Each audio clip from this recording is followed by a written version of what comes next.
Bende Mataram. Audiobook, novel silat. Cerita, Hapraktikto. Bab 87. Terkesiap hati Sangaji, tatkala melihat gaya Adipati Surengpati melakukan jurus-jurusnya. Gerak-geriknya, bagaikan Kiai Kasan Kesambi dahulu sewaktu menulis coret-coret di udara. Mungkinkah ilmu ciptaan Eyang Guru ada hubungannya dengan ilmu sakti Witaradya milik Adipati Surengpati? Ah, mustahil. Tapi mengapa hampir bersamaan? Pikirnya sibuk. Apakah Eyang Guru telah menemukan bagian kitab Witaradya yang hilang? Ah, mustahil. Pringga Sakti adalah lawan utama Eyang Guru. Iblis itu berguru kepada Adipati Surengpati karena ingin mengalahkan Eyang Guru. Masakan, kitab itu diserahkan dengan begitu saja kepada Eyang Guru? Segoblok-gobloknya orang atau selalai-lalainya orang tidak bakal membiarkan ilmu simpanannya diketahui musuhnya. Dugaan Sangaji sebenarnya tidaklah terlalu salah. Seperti diketahui, Kiai Kasan Kesambi adalah lawan Kebo Bangah, Adipati Surengpati dan Gagak Seta dalam percaturan adu sakti dan ilmu kepandaian. Terhadap Gagak Seta, dia tidak begitu mencurigai. Sebab, Gagak Seta adalah seorang pendekar berwatak satria sejati. Sebaliknya terhadap Kebo Bangah yang bengis dan licin dan Adipati Surengpati yang serba pandai, ia mempersiapkan segala kemungkinannya dengan tekun serta hati-hati. Terhadap kedua pendekar lawan utamanya itu, sudah barang tentu ia mengetahui ilmu simpanannya. Meskipun belum jelas, sebagai seorang pendekar yang berpengalaman, tahu pula menebaknya. Maklumlah, dengan mereka berdua, ia pernah bertempur mengadu sakti dan kepandaian. Itulah sebabnya, seluruh perhatiannya dicurahkan untuk mencari kunci-kunci pemunahan ilmu lawan dengan cermat dan hati-hati. Tatkala melihat Wirapati terluka begitu parah, sebenarnya ia menaruh curiga terhadap kedua tokoh tersebut. Hanya saja, hal itu tak pernah dikatakan kepada sekalian muridnya. Maklumlah, ia tahu akibatnya. Sekalian muridnya bukanlah lawan kedua pendekar itu. Dan malam itu, terletuplah kemarahannya berwujud suatu ilmu pemunah ilmu sakti kedua lawannya. Andai kata Sangaji sudah bisa menguasai ilmu tenaga sakti Pancawara, hebatnya tak terkatakan lagi. Tak diragukan lagi akan dapat mematahkan setiap jurus ilmu Kebo Bangah dan Adipati Surengpati yang bersumber pada ilmu sakti Kalalodra Witaradya. Adipati Surengpati sewaktu melihat Sangaji terlongong-longong, hatinya girang, ia menduga, pemuda itu mulai pusing kepalanya melihat gaya jurus ilmunya. Sebaliknya pandang mata Sang Dewa Resi berseri-seri memancarkan sinar harapan penuh. Dalam hal kecerdasan, Sang Dewa Resi menang 10 kali lipat daripada Sangaji. Ia gembira, tatkala mendengar keputusan Adipati Surengpati hendak mempertontonkan ilmu simpanannya. Pikirnya, masakan aku tak dapat menghafalkan? Andai kata tidak seluruhnya, aku akan dapat mengingat-ingat sebagian besar. Bukankah di kemudian hari aku bisa mencangkoknya untuk memperlengkapi ilmu Kalalodra? Memperoleh pertimbangan demikian, dengan hati besar ia mengikuti gerak-gerik Adipati Surengpati. Satu demi satu ia dapat mengingat-ingat dengan baik. Tapi lambat laun, gerak-gerik Adipati Surengpati terasa menjadi samar-samar dan janggal. Barangkali inilah yang dikatakan ia kehilangan sebagian besar kitab Witaradya, pikirnya. Ataukah ia sengaja menyesatkan penglihatan, agar tak dapat mencangkok ilmu saktinya? Ya, kiranya dia enggan memperlihatkan ilmu sakti Witaradya dengan penuh-penuh. Ia mengerling kepada Sangaji yang masih saja berdiri terlongong-longong. Katanya di dalam hati, "HM, kali ini mampuslah kau. Masakan kau begini tolol, bisa membedakan antara ilmu sakti Witaradya yang asli dan bukan. Apalagi mencoba menghafalkan. Akhirnya Titisari jatuh juga di tanganku." Lantas saja ia membayangkan malam pengantin. Menuruti kata hatinya, ingin ia meremas-remas sampai puas. Mendadak ia tersentak oleh dehem pamannya yang memberi peringatan kepadanya. Cepat-cepat ia memusatkan perhatiannya lagi memperhatikan tiap gerak-gerik Adipati Surengpati. Beberapa waktu kemudian, Adipati Surengpati mengakhiri jurusnya yang penghabisan. Setelah mengawasi kedua pemuda itu, berkatalah dia. "Nah, siapa di antara kalian berdua yang sudah dapat menirukan jurus ilmu sakti Witaradya?" Mendengar ucapan Adipati Surengpati, Sang Dewa Resi lantas saja menimbang-nimbang. Pikirnya cepat, jurus-jurusnya nampak kacau. Isinya susah pula untuk dipahami dengan selintasan. Baiklah, aku maju dahulu. Dengan begitu, aku bisa menghafal lebih banyak sebelum menjadi kabur. Memang, seumpama dia menahan diri lebih lama lagi, pastilah dia akan melakukan banyak kesalahan. Maklumlah, jumlah jurusnya berjumlah 72 gerakan. Dengan mengundurkan waktu berarti pula menghapuskan daya ingatannya. Karena itu segera ia berkata, aku akan maju terlebih dahulu.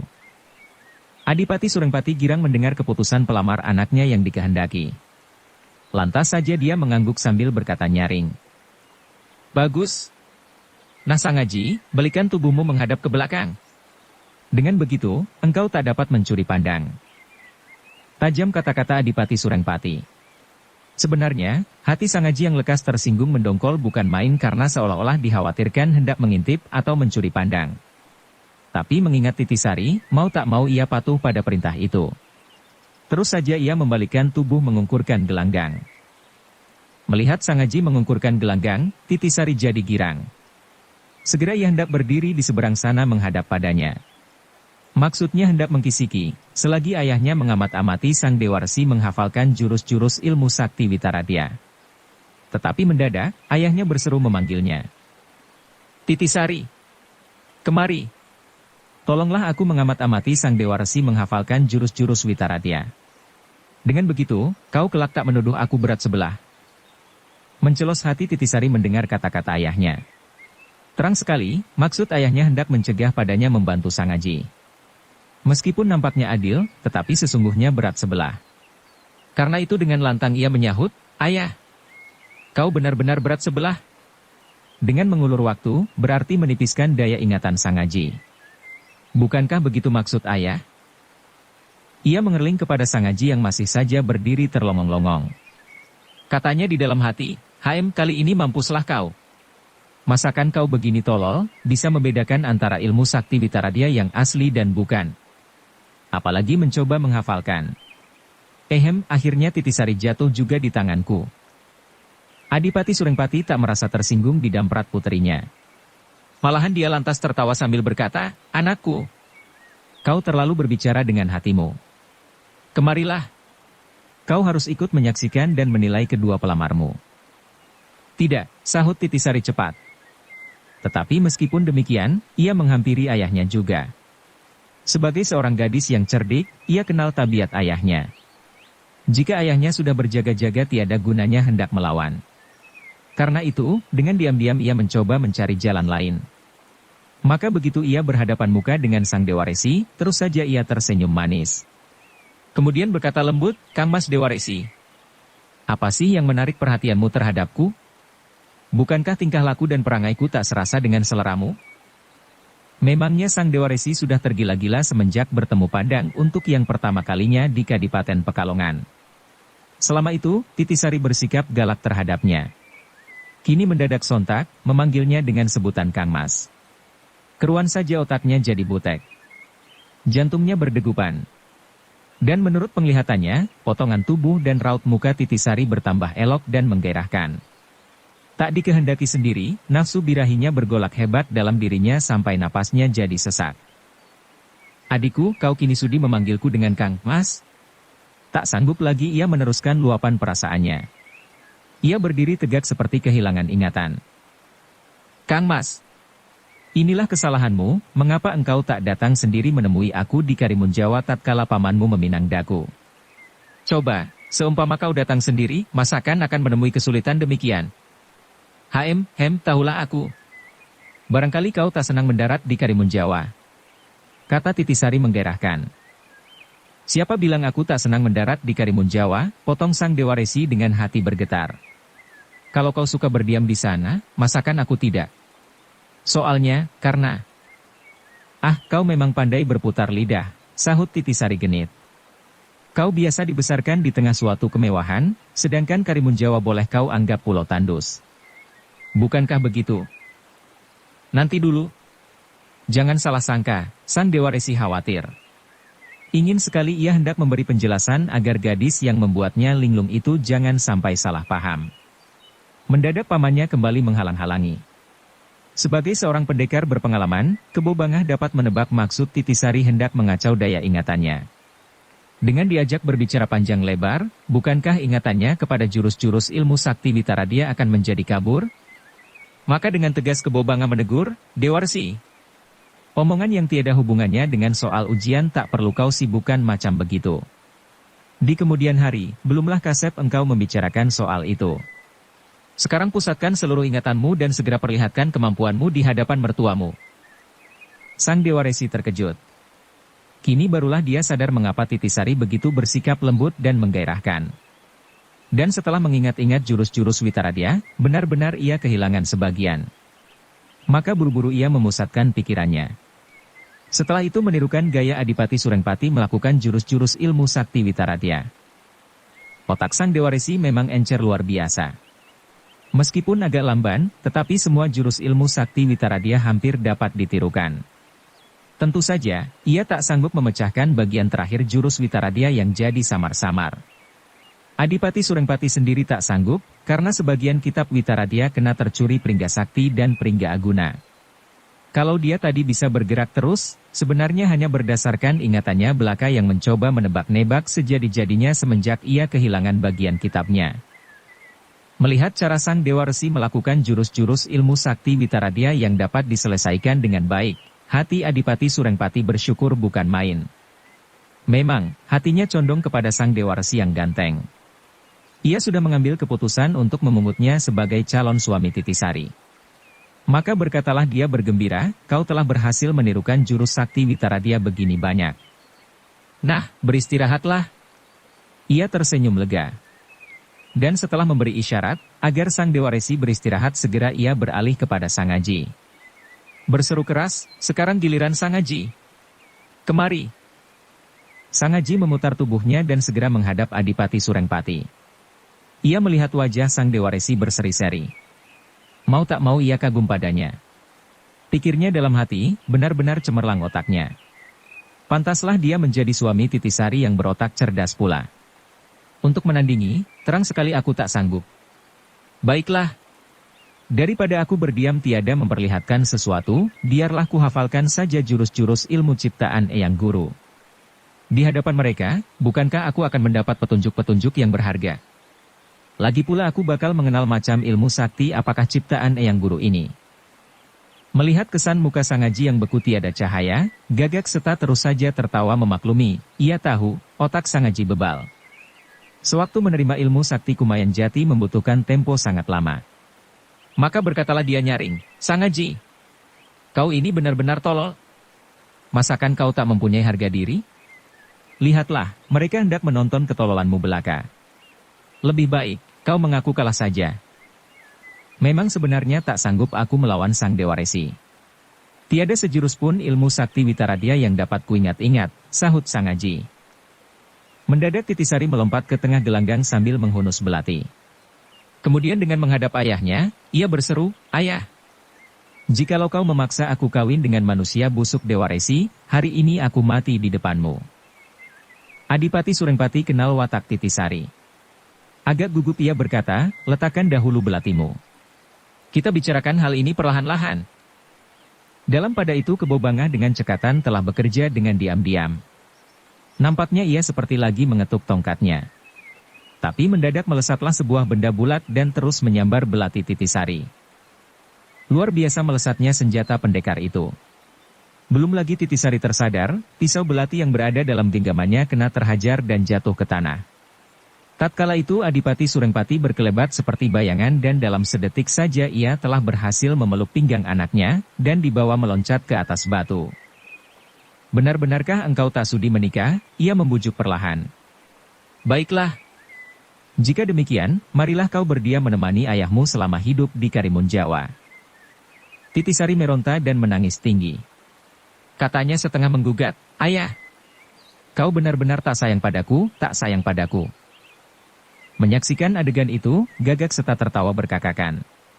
Sama sekali tak diduganya, bahwa Adipati Surengpati yang terkenal bengis, kejam, tak berperasaan dan tegas, kini benar-benar kewalahan menghadapi puterinya. Sebaliknya Kebo Bangah dengki mendengar tertawanya Gagak Seta. Diam-diam pendekar itu membatin. Baiklah kutunggunya dahulu keputusan ujian ini. Setelah itu baru kubereskan pendekar jembel itu sekalian anak tololnya. Gadis Surengpati ini ternyata manja benar.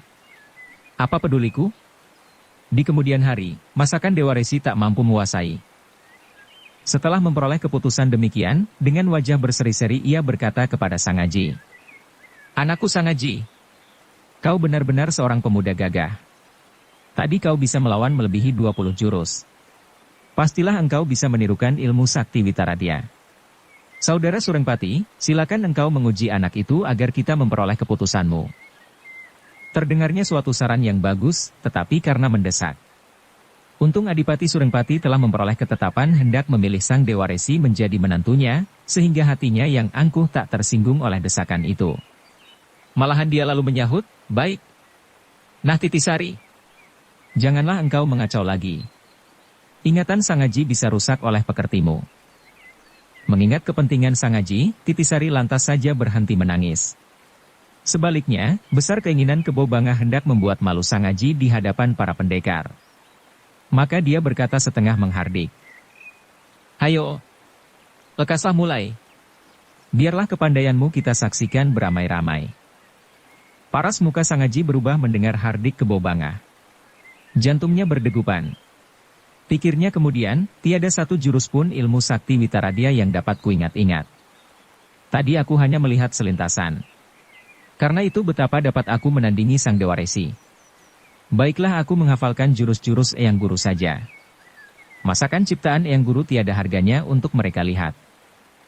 Dengan keputusan itu, segera ia memusatkan pikiran. Mendadak saja teringatlah bayangan Kebo Bangah dan Gagak Seta tatkala lagi bertempur mengadu kepandaian. Ia benci kepada Kebo Bangah. Karena itu, ia membayangkan diri seolah-olah lagi bertempur menghadapinya. Terhadap Adipati Surengpati ia tak berani memusuhi. Hanya saja, tahulah dia bahwa pendekar itu membantu Sang Dewa Resi dengan diam-diam. Itulah sebabnya pula, bayangan Adipati Surengpati sewaktu lagi mempertontonkan jurus-jurus ilmu sakti Witaradya seolah-olah lagi ikut membantu bayangan Kebo Bangah. Terus saja ia mengeluarkan jurus ciptaan Kiai Kasan Kesambi untuk menghadapi dua lawan tersebut. Sama sekali ia melupakan ilmu sakti Kumayan Jati, karena dalam pikirannya Gagak Seta ikut membantu dirinya dengan ilmu itu. Maka kesudahannya hebat luar biasa. Seperti diketahui jumlah jurus ilmu ciptaan Kiai Kasan Kesambi berjumlah 72 jurus. Tapi setelah menyaksikan pertempurannya antara Kebo Bangah dan Gagak Seta, Sang Aji memperoleh pelengkapnya sampai 325 jurus. Bisa dibayangkan betapa kokoh dan hebat ilmu ciptaan Kiai Kasan Kesambi yang diperlihatkan di depan para pendekar. Adipati Surengpati, Kebo Bangah dan Gagak Seta sampai tercengang-cengang. Bahkan Sang Dewa Resi dan Titisari ikut kagum pula. Diam-diam Kebo Bangah membatin, bocah ini benar-benar luar biasa cerdas. Kiranya mukanya yang berkesan tolol itu memiliki otak sangat terang. Sebenarnya, gerak-gerik Sang Aji menyimpang dari jurus-jurus ilmu-ilmu sakti Witaradya yang ditentukan. Adipati Surengpati tahu akan hal itu. Tetapi dia seorang pendekar yang besar kepalanya. Maka begitu melihat ilmu Sang Aji, ia merasa seperti terbentur lawan yang sanggup memunahkan ilmu sakti kebanggaannya. Tiada hentinya, dalam otaknya berkelebat jurus-jurus ilmu sakti Witaradya. Tetapi setiap kali, kena dibendung dan dipunahkan oleh jurus-jurus ilmu Sang Aji. Akhirnya ia jadi keheranan. Mustahil dia bisa menekuni ilmu sakti Witaradya sehingga mampu menciptakan ilmu pemunahnya. Aku sendiri sudah menekuni semenjak 20 tahun yang lalu. Selama itu belum pernah aku menemukan saingannya. Masakan bocah ini mempunyai kemampuan melebihi aku? Pikir Adipati Surengpati sibuk. Selagi ia sibuk menimbang-nimbang, matanya terus mengamat-amati gerak-gerik Sang Aji. Tatkala mengerling kepada Kebo Bangah, ia melihat pendekar itu mengerutkan keningnya. Parasnya berubah hebat seperti serang yang kena terbuka rahasia hidupnya. Ah! Kebo Bandotan itu terkejut pula. Apakah ilmu simpanan kena terbongkar juga? Adipati Surengpati heran. Dalam hatinya dia mengakui adanya suatu keajaiban. Teringat bahwa Sang Aji adalah salah seorang pelamar putrinya, hatinya jadi girang. Mendadak saja teringatlah dia kepada Raden Ayu Hardiningsih, Ibu Titisari yang telah lama meninggal dunia. Tak terasa air matanya berlinangan dan mulutnya berkomat kamit. Diajeng! Syukurlah, engkau ikut pula membuka mataku dari sana. Kalau tidak, aku bisa keliru memilih bakal menantumu. Dengan melihat cara dia menirukan ilmu sakti Witaradya pusaka leluhurmu, aku jadi teringat kembali kepada bagian kitab yang tercuri. Nah, tenang-tenanglah di alam sana. Aku akan mempersembahkan kitabmu kembali dengan utuh kepadamu. Baik Kebo Bangah, Gagak Seta, Sang Dewaresi maupun Titisari, heran melihat Adipati Surengpati berdiri terlongong-longong. Apalagi mereka melihat pula air mata Adipati Surengpati berlinangan. Semenjak dahulu, mengeluarkan butiran air mata merupakan suatu pantangan besar bagi seorang ksatria. Sebab air mata adalah air hidup. Barang siapa mengeluarkan air mata samalah halnya dengan membunuh diri.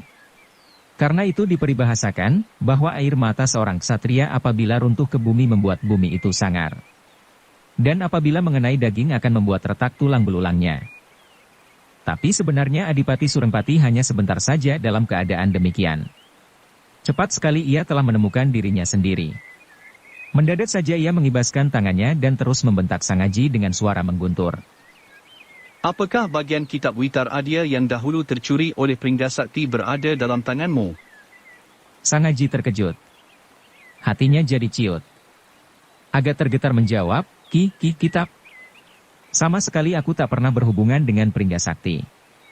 Benar aku pernah bertempur dengan dia, tapi perkara kitab itu, dari mana aku tahu, jika aku tahu, pastilah akan kukembalikan kepada Gusti Adipati. Adipati Surengpati merenungi Sangaji dengan tajam. Melihat kesan muka pemuda itu, hatinya yakin akan kejujurannya. Karena itu ia percaya, bahwa almarhum istrinya yang membuka penglihatannya dari alam sana. Ia kini percaya, bahwa Sangaji bukanlah pemuda sembarangan. Maka dengan penuh hati, ia menyiratkan pandang kepada Kebo Bangah dan Gagak Seta. Kemudian berkata memutuskan, baiklah saudara Gagak Seta dan Kebo Bangah. Dialah menantu pilihanku. Dengan ini kuumumkan, bahwa Titisari akan kujodohkan dengan dia. Sangaji, semenjak ini engkau harus memperlakukan bakal istrimu dengan baik-baik. Titisari seorang gadis manja. Karena itu, engkau harus bersedia mengalah 3 bagian. Mendengar keputusan Adipati Surengpati, Titisari girang tak terlukiskan lagi. Lantas saja ia tertawa riang. Pandang matanya berseri-seri dan kemudian berkata nyaring kepada ayahnya. Ayah, bukankah aku anakmu yang baik dan selalu patuh padamu? Siapa bilang aku biasa kau manjakan?